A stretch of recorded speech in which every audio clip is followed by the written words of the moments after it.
बातमी आहे राजकीय वर्तुळातून। आगामी विधानसभा निवडणुकांच्या आधी शिवसेना शेतकऱ्यांसाठी रस्त्यावर उतरणार आहे। पीक विमा योजनेची अंमलबजावणी योग्य पद्धतीने होऊन शेतकऱ्यांना त्याचा लाभ मिळावा यासाठी 17 जुलैला शिवसेना मोर्चा काढणार आहे। शिवसेना पक्षप्रमुख उद्धव ठाकरेंनी पत्रकार परिषदेत ही घोषणा केली आहे। दरम्यान शिवसेनेचा मोर्चा हा शेतकरी मोर्चा नसून शेतकऱ्यांसाठीचा मोर्चा असेल असं उद्धव ठाकरेंनी स्पष्ट केलंय।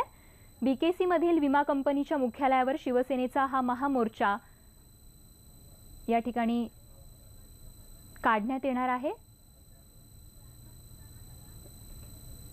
तर यंदा मुख्यमंत्री आणि उद्धव ठाकरे एकत्रितपणे विठुरायाच्या खरं तर शासकीय महापूजेला जाणार असल्याची माहिती कळाली होती, मात्र खुद्द उद्धव ठाकरेंनीच आता ही फेटाळली आहे। हा जो मोर्चा आहे हा शेतकऱ्यांचा मोर्चा नसेल, हा शेतकऱ्यांसाठी मोर्चा असेल। आपण नेहमी असं म्हणतो की अन्नदाता सुखी भव, अन्नदाता जर का जगला नाही तर आपण जगू शकणार नाही।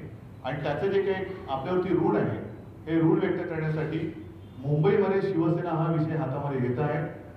हा बुधवारचा मोर्चा हा इशारा मोर्चा असेल आणि इशारा मोर्चानंतर जर का ही प्रकरणं निघाली नाही तर पुन्हा एकदा सांगतो की शिवसेनेच्या भाषेत या विमा कंपन्यांची बोलेल।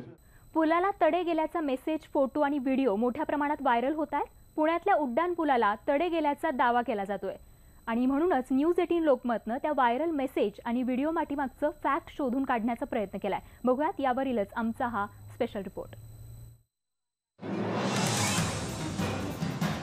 उड्डाण पुलाला गेलेले तडे या व्हिडिओत स्पष्टपणे दिसतायत। सोशल मीडियात उड्डाण पुलाला तडे गेल्याचे व्हिडिओ, इमेज आणि मेसेज सध्या प्रचंड व्हायरल होत आहेत। हे तडे पाहून पूल धोकादायक स्थितीत असल्याचं दिसतंय। मेसेजमध्ये या पुलावरून प्रवास करू नका असंही नमूद करण्यात आलंय। या मेसेजमुळे पुण्यात एकच खळबळ उडाली आहे। धायरी भागातल्या स्वर्गीय रमेश वांजळे उड्डाण पुलाला तडे गेल्याचा दावा सोशल मीडियात केला जातोय। धायरीतल्या उड्डाण पुलाचे फोटो आणि व्हिडिओ सध्या मोठ्या प्रमाणात व्हायरल झालेत। पुणे आणि पुण्याबाहेरही त्यामुळे खळबळ उडाली आहे। या पुलावरून प्रवास करू नका अशा पोस्ट फिरू लागल्यात, त्यामुळे पालिकेतल्या अधिकाऱ्यांची ही झोप उडाली आहे। भिवंडी शहरातल्या रस्त्यावरच्या खड्ड्यांची कैफियत न्यूज 18 लोकमतनं दाखवली होती आणि त्याचीच दखल घेत मनसेच्या विद्यार्थी सेनेनं हा मुद्दा उचलून धरला।